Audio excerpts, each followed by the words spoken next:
I am the Metal Monthly Maker, finder of new metal. I am the Metal Monthly Maker, denier of new metal. Howdy, Banger Pals. Blaine Smith welcoming you to another Metal Monthly, Banger's monthly look at what's coming out in metal releases. If you're new to the show, thanks for stopping by. The way things work around here is I find you the 5 best underground metal albums coming out every single month, and I serve them up to you on a platter so you don't got to go rooting around for them. And not just that, I also give you a calendar rundown of some of the big, noteworthy new releases, and sometimes it's just bands I want to say something mean about. Starting with last week, May 3rd, POD released Veritas on Mascot POD, more like POS.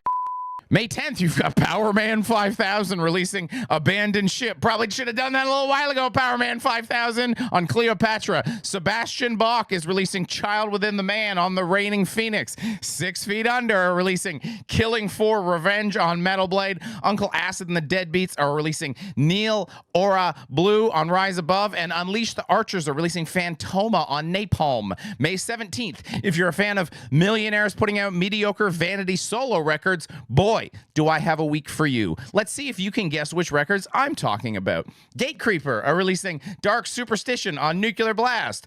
Kerry King is releasing From Hell I Rise on Reigning Phoenix. Marty Friedman's releasing Drama on Frontiers. Pallbearer are releasing Mind Burns Alive on Nuclear Blast. And Slash is releasing Orgy of the Damned on Gibson. May 24th, you got Rotting Christ releasing Prostery, on Season of Mist. And then May 31st, closing it out, Rhapsody of Fire, Challenge the Wind on AFM. And Thou, Umbilical on Sacred Bones. Them bones. Now on to my top 5 picks, and boy am I jazzed to talk to you about Saidan's Visual Kill, The Blossoming of Psychotic Depravity. It's an independent release coming out May 24th.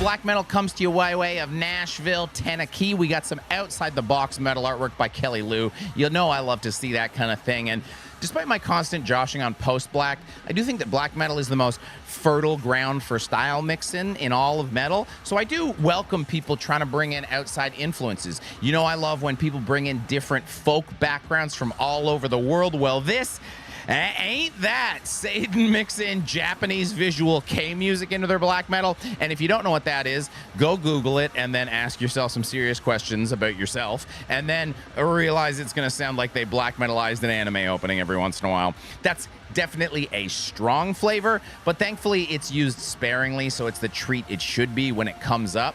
The black metal itself is raw and aggressive enough to balance out those kind of like brighter outside influences that are brought in, and that's a double dunk on post-black because it's not all the time, but there's a little bit of bright in there, and it sounds pretty good. So f you, post-black, you're getting heated. Speaking of mixing in outside stuff, Zumpanti beating the drums of Ancestral Force, $20 spin, May 17th.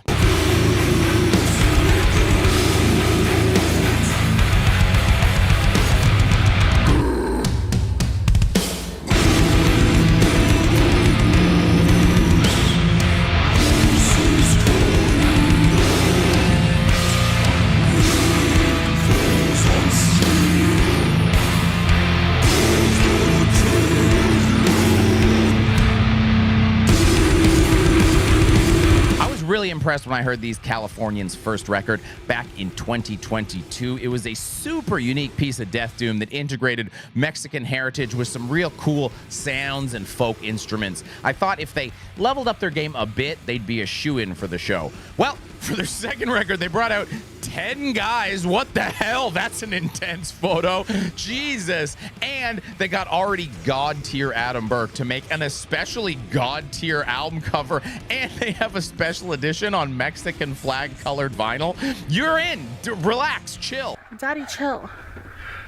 What the hell is even that? All the extra fluff aside, this is a hard and aggressive Death Doom record for most of its runtime, but they managed to go all the way to the other side and make some really soft and pretty stuff in the Doom portion of things without it sounding out of place. And that's before we even get to the added intensity of the folk instruments they deploy. Again, tactfully, sparingly, and what's unique here is normally folk instruments are used in that kind of softer side, maybe a more interlude, but they use the folk instruments frequently to add to the attack, which is really cool. This is an absolute must grab for Death Doom fans. It's record number 2, and they've already carved out an amazing niche for themselves. Big respect. Up next, bit of a curveball for you. Ufomammut are releasing Hidden on Neurot Recordings. It's also coming out May 17th. Have a listen.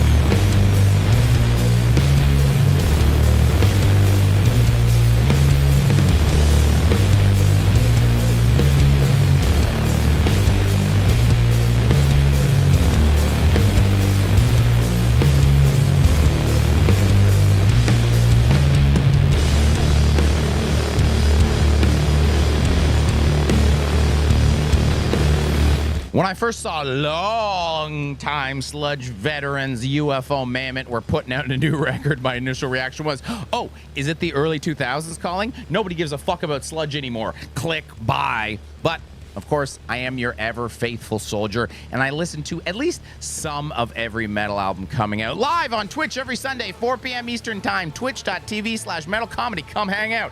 Got 'em. Boom. Anyway, and they're just really good at this stuff. It's not breaking new ground in the genre or anything, but it's a potent blend made by style veterans that I can't help but getting into that circular sludge nod to, you know.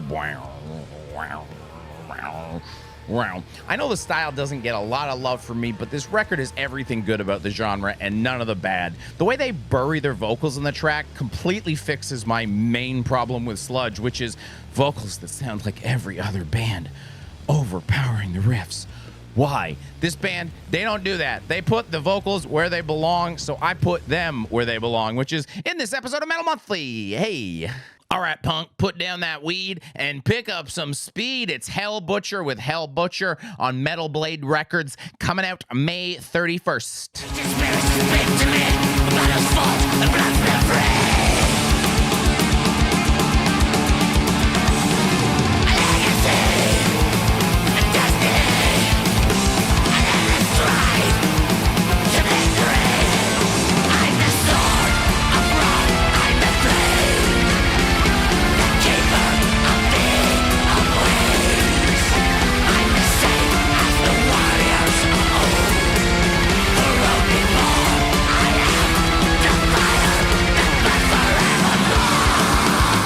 So I know I've included black metal already, but first, this ain't your average Swedish black metal. This is the new project of the Hellbutcher of Niflheim fame. I'm thrilled he's back at it, and such a flamboyant production too. The video is rad. Second, this is less modern black metal and more of a supercharging of first wave black metal, so it's more of a black and speed record than a straight up black metal record. So I think it's fine. I think it's eligible. I don't think we're double dipping here. He's also brought an unnecessarily beastly drummer in Martin Axelrod of Opeth fame. Like, what? You've got an Opeth dude doing speed metal? It's such glorious overkill. I don't think I've heard a more straight up fun record this year. The whole thing is so damn fast, it's probably illegal in Chechnya. Unfortunately, a cover artist isn't listed, but damn, that's a killer cover too. That's the outfit he's gonna perform in.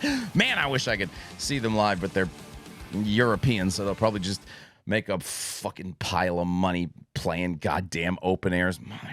Mother. Speaking of money, making this stuff takes money, and we need it. And there's two ways to get it. Number one, put a World of Tanks ad here. Number 2 is just kindly ask you to toss us a couple bucks, subscribe to our Patreon campaign. There's a lot of bonus content going over there these days. We got tip sheets from the Banger crew. You've got a new weekly video from me every single week. It's edited by me too, so if you like my jank sense of humor, you got it expressed through Adobe Premiere as well. And if you can't subscribe, you don't have the money, it's all good. We just appreciate you watching. Like, comment, subscribe, YouTube nonsense. Thus, we come to our palette cleanse of the month. It's Flamekeeper with Flamekeeper. A couple of bands doing that this month on Invictus Productions, coming out May 10th. I'm your soul, I'm your fire, I am the Flamekeeper.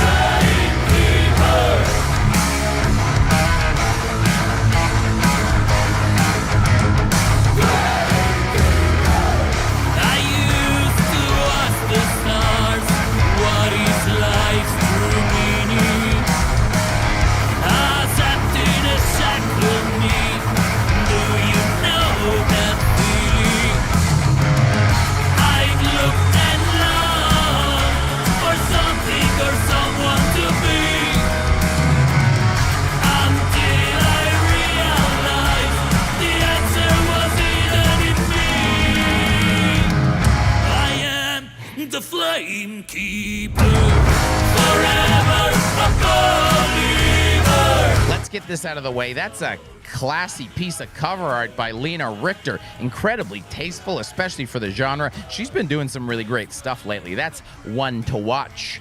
When I first heard the record, though, I was like, that's a Greek band for sure. But it's actually an Italian guy who moved to Sweden. So I guess the arithmetic we've got going on is Swedish Italian equals 1 Greek.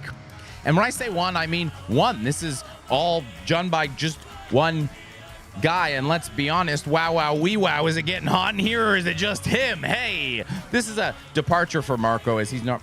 Get him out of here. He's too handsome. He's normally doing Black and Death type stuff, so I guess that's why this is so good, because it keeps things in that perfect spot where it's big and epic, but never crosses over into dork territory, as these guys are wont to do, because this guy also plays in cool guy bands. Its lyrics are a little more introspective, so while you get a song called Raise the Banner, it's more like inspiring you without some cornball misunderstanding of European history awkwardly jammed in there.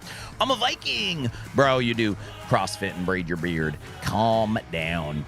He's also got a great accent that comes through in his singing, which, again, just helps elevate it to that unique offering territory. Plus, I mean, I thought this sounded Greek, and thinking an epic heavy metal record sounds Greek is like the highest compliment in the genre, I believe. So, that's been Metal Monthly. Thanks for joining us for another one. What are you excited about this month? Are you still okay with me after I torched a bunch of legendary bands last month for not releasing the best records? Let's be honest. Are you still with me? If so, let me know in the comments down below. Thanks for hanging out with me. See you on the next one. I'm back on Friday for a fun one.